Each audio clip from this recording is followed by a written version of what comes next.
3.7.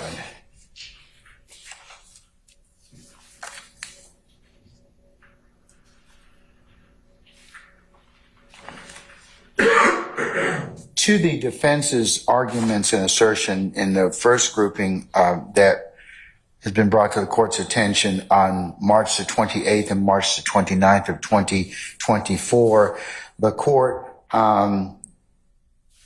has heard some concerns from Mr. Steele saying that those conversations could not be challenged by any other examination than Ms. Love, and has thus asked the court to disqualify her. The court has considered that particular request, and in regards to the colloquy that is had between Ms. Love and Ms.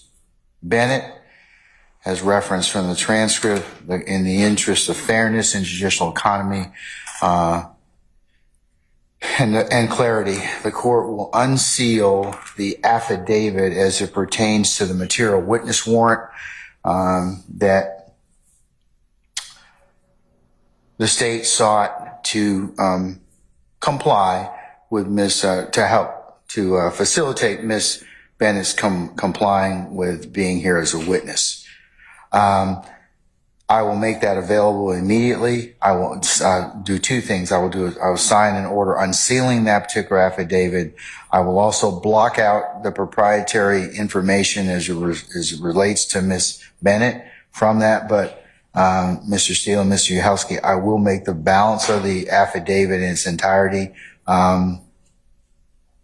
available, and I believe that will also provide you with information as to others that may satisfy your concerns in respect to that issue. The second area of communications from the courtroom bench outside the courtroom as it pertains to Ms. Love, I believe that Mr. Uhelski is proffered and stayed in his place, that Chief Investigator Long would be the person, as well as the two victim advocates that can provide information in respect to any communications that may need to be tested or heard of during that particular period as it relates to that issue. And then thirdly, the communications by telephone at various times in say 35 Alpha Alpha as it relates to Ms. Love and the witness, Ms. Bennett.